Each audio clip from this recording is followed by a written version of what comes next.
Okay, so I want you to just visualize something for a second.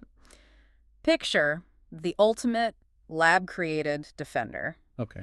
I'm talking about a prototype. You'd want blistering speed enough to catch someone like Vinicius Jr. in a full-on foot race. Right. You'd want absolute raw physical strength to just muscle opponents off the ball. You need aerial dominance, obviously, to win every single header. You're basically describing a warrior archetype, someone built to survive and dominate in the most hostile environments in sports. Exactly. I'm describing Ronald Araujo, the Barcelona center back. Yeah. On paper and definitely on the pitch, he is a gladiator. He's the guy you do not want to see coming at you. Not at all. But here's the thing, and this is where we have to stop looking at the FIFA stats and start looking at the human being. Because behind that armor, behind all that speed and muscle, there was a hidden reality that almost nobody saw. We are talking about a 1.5-year-long battle with anxiety that just spiraled into a deep, crippling depression. It's such a stark contrast, isn't it? We're Totally. so used to seeing these figures as, invincible, almost robotic in their consistency. But the source material we have for this deep dive is a very candid, surprisingly raw reveal from Araujo himself in an interview with Mundo Deportivo.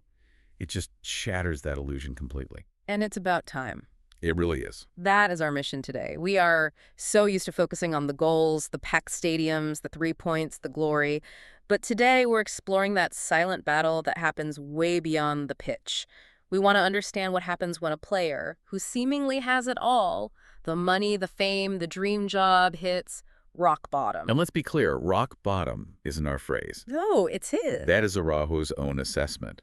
And it just challenges this whole assumption that physical peak automatically means mental well-being. Just because the body is functioning at 100% doesn't mean the mind isn't, running on empty.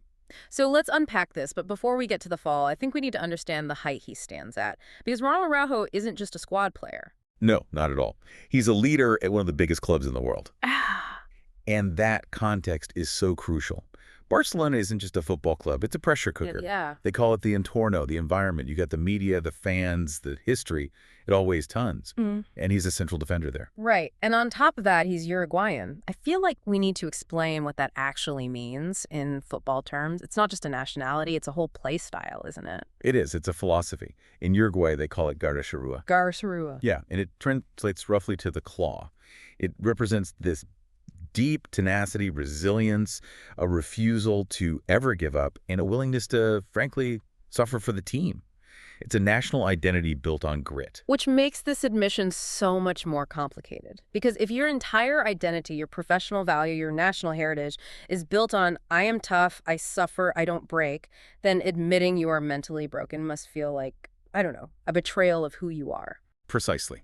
That is the paradox. The whole warrior image, it traps players. They feel they can't show weakness because their entire value is based on being the strong one.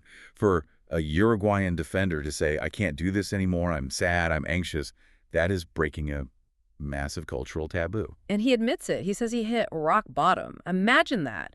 Having the physical capacity to run faster and jump higher than almost anyone, but inside, the engine is just seizing up. And it wasn't a sudden thing either. That's the detail in the reports that really struck me. We tend to think of mental health crises as these sudden explosions, a bad week, a traumatic event. But this wasn't that. No, not at all. The timeline is actually terrifying when you think about it. Araujo confessed he'd been suffering from anxiety for a 1.5 years, 18 months. Just think about that duration, a 1.5 years. That's almost 2 full seasons. He's playing in the Champions League, fighting for Liga, marking the best strikers in the world, all while carrying this debilitating weight. It's high-functioning anxiety, right? Yeah. Because if you look at his stats from that period, he was still performing. He was performing. But at what cost? That's the key. I mean, you could sprint on a broken toe if you have enough adrenaline. But eventually, the damage just compounds. He mentioned feeling that he hadn't been feeling well for a long time, and he clarified it wasn't just about football. It wasn't, I'm playing badly. No. It was on a family level, a personal level. He said, and this is a direct quote, I was not feeling like myself.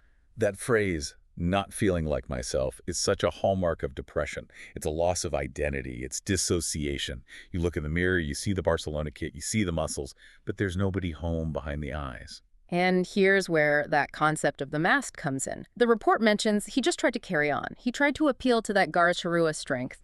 He tried to muscle through the mental pain just like he would a hamstring strain. But the brain doesn't work like a hamstring. You can't just tape it up and run it off. His body and mind were sending these clear signals to stop maybe insomnia, maybe panic attacks, maybe just a deep gray fog.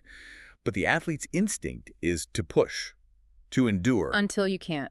until you reach a point where endurance is no longer an option. And that brings us to the breaking point. The moment where the dam finally broke. And the sources point to a very specific event. The match against Chelsea, or more recently people point to the PSG game, but the key event was the sending off. Right. The incident involves an exposure, red card, in a huge decisive match. Now, the easy narrative, the lazy narrative that sports radio loves, would be to say, oh, he got a red card, he felt guilty, he cost his team the game, and so he got depressed. Simple cause and effect. Exactly. But that is just wrong. And it is crucial we clarify this nuance. The expert consensus, and Araujo's own words, show that the match wasn't the cause of the depression. It was the trigger. It was the trigger. It was the straw that broke the camel's back. I like to think of it like holding a beach ball underwater. You know that game? You try to hold an inflated beach ball under the surface. It takes constant effort, constant pressure. That is a perfect visualization. Araujo had been holding that beach ball of anxiety underwater for 18 months, every single day, every training session, every match. And then comes that red card. The whistle blows. You're sent off. The stadium is screaming. The guilt hits you. And in that moment of weakness, Your arms get tired, you lose your grip, and the ball just launches out of the water. The red card was the moment he let go. He explains that it was the accumulation of situations that had been dragging on. The match was just the moment where the adrenaline finally wore off, and the reality of his condition it caught up with him. I can just picture that locker room. The game is still going on outside. You can hear the crowd roaring, but you're alone. The noise fades, and suddenly it's just you and that year and a half of anxiety that you can't outrun anymore. He describes that moment vividly.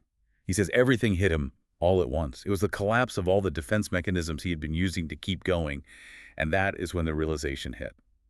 He couldn't cope alone anymore. He had to raise his hand. That phrase, raise his hand, it sounds so simple, like a kid in a classroom. Teacher, I need help.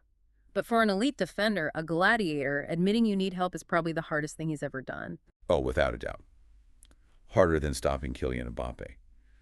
Raising your hand in that environment requires a different kind of courage.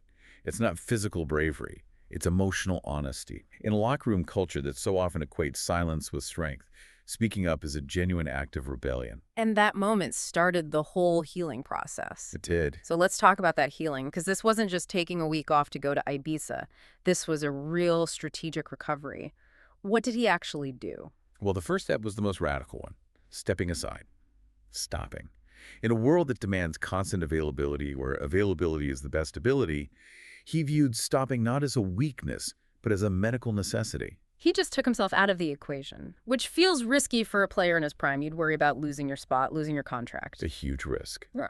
But he realized the alternative was so much worse. So he built a support structure. The sources say he worked with professionals, psychologists, or therapists, which is essential. You don't fix a broken leg by yourself. You shouldn't try to fix clinical depression by yourself either. But it wasn't just doctors. He leaned heavily on his family. And interestingly, he also mentions finding strength in spirituality. Like a holistic approach. Yeah. Mind, family, spirit. It wasn't one magic pill. It was about reconstructing his entire foundation from the ground up. And we can't overlook the professional environment here. The report highlights the role of the club of Barcelona. His teammates supported him, even the fans. That is interesting, isn't it? It surprised me a little, honestly. Fans can be brutal. You lose a game, you make one mistake, and they're on your back instantly on social media. But the source says the fans understood the human dimension behind the player. It speaks to a shift maybe in how we view athletes. Maybe we are finally starting to learn. When someone is honest, truly honest, people respond with empathy. Araujo's vulnerability allowed the fans to see him not as a jersey number or a FIFA rating, but as a person. It humanized him. There is a quote here that really lands for me. He said, "The time I stopped was for a reason. Today I feel like a totally different person." That's the payoff. That is the evidence that the strategy actually worked. He didn't just patch himself up, he transformed. He isn't the same person he was before the crash. So he does the work, he takes the time, and then he returns. The deep dive mentions his return to the pitch, specifically highlighting a match against Albacete. Yes, but notice the language he uses to describe his return. It isn't about stats. He doesn't say, I had a 90% pass completion rate or I won 10 duels. He talks about sensations, feelings. He said he felt lighter, at peace. Lighter. Think about how heavy that anxiety must have been. To feel lighter on the pitch means that burden is finally gone. The backpack he was carrying for 18 months has been set down. He says he is happier and can finally enjoy playing football again. That's the tragic irony of these high-pressure jobs, isn't it? You work your whole life to do this thing you love, play football, perform music, whatever, and the pressure makes you hate it, or at least it makes you numb to it. Precisely. The joy gets strangled by the expectation. Araujo had to lose football for a moment to find the joy in it again. And this journey, it seems like it shifted his entire value system. This is where it gets really profound. He came away with this takeaway. It's not all about money. It's not all about fame. There are feelings, and you also suffer. Boom. There it is. It sounds almost cliche when you say it out loud, but coming from him, it just hits different. We look at these guys with their massive contracts and their millions of followers, and we think, what do you have to be sad about? You're rich, you're famous, you're young. And Araujo is telling us, money doesn't insulate you from your own mind. Fame doesn't cure depression. Suffering is a universal human experience, regardless of your tax bracket. You can be crying in a Ferrari just as easily as you can on a bus. Maybe even easier in the Ferrari because you feel guilty about being sad when you have it all. That's a very real phenomenon. That guilt of, why am I not happy, can actually spiral the depression even further. Araujo realizing that his feelings are valid, regardless of his bank account, is a massive step in maturity. So where does this leave him now? Is he just taking it easy, playing it safe? Far from it. And this is the beauty of the story. He isn't broken. He is rebuilt. The outlook is incredibly positive. He is stronger than ever. Yeah, the sources mention some pretty big targets. He's not lowering the bar. Huge targets. Oh, yeah. He is aiming for the La Liga championship. He's looking at the Champions League final. He wants to continue climbing. He isn't shying away from the pressure. He just has better tools to handle it now. And there is a specific name drop in the future outlook that really got my attention. Marcelo Bielsa. Ah, yes. El Loco. Uh-huh. The legendary coach of the Uruguayan national team. For those of you who don't know Bielsa, he is intense. He demands absolute physical and mental perfection. Unrelenting. If you are fragile, you do not survive a Bielsa training camp. And the fact that Araujo is focused on impressing Bielsa for the 2026 World Cup, that tells me everything I need to know about his recovery. Right. You don't set your sights on impressing a demanding figure like Bielsa if you aren't feeling 100% mentally and physically ready. It's like recovering from a bad burn and then deciding to become a firefighter. That's a great analogy. It signals a complete return to form, but with a new foundation. A foundation built on self-awareness and mental health, not just raw talent. He's going back into the fire, but this time he has a fireproof suit. It's an incredible turnaround to go from not feeling like myself and hiding in the dark for 18 months to eyeing the World Cup in 2026. It really is. It's a testament to the power of actually stopping and doing the work. So let's bring this all together. We started with the image of the invincible defender, the prototype. And we found out that for a year and a half, that defender was crumbling inside. We saw the descent from anxiety to depression, the masking of symptoms, and the eventual breaking point where it all just became too much. We saw the bravery it took to stop, to say, I need help, and the wisdom to use professionals, family, and faith to rebuild. And finally, the return. A return marked not just by physical performance, but by emotional lightness and a real shift in his values. It's a powerful reminder that in the daily grind, whether you're fighting for a Champions League title or just trying to get through a work week with deadlines and family pressure, you can lose a lot more than just 3 points if you ignore your mental health. Absolutely. You can lose yourself. And as Araujo showed, reclaiming yourself is the most important victory you can possibly win.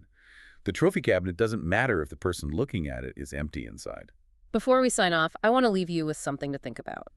We just spent this time talking about a global superstar, a man with fame, money, and peak physical condition, a gladiator. A man who looked to the entire world like he was on top of it all. Exactly. And yet, he walked around for 18 months feeling like a stranger in his own body, and nobody noticed. Not the cameras, not the fans, maybe not even some of his teammates. Nobody saw it until he raised his hand. It raises a very uncomfortable but necessary question for all of us. If Ronald Araujo can hide that kind of struggle behind a mask of strength, how many people in your own life, the ones who seem the strongest, the ones who always have it together, the ones you lean on, are fighting a silent battle right now that you can't see. It's a terrifying thought, but also a hopeful one, if it makes us look a little closer. Maybe it's time to check in on the strong ones in your life. Don't just assume the armor means they aren't bleeding underneath. That's it for this deep dive. Take care of yourselves and each other. We'll catch you next time.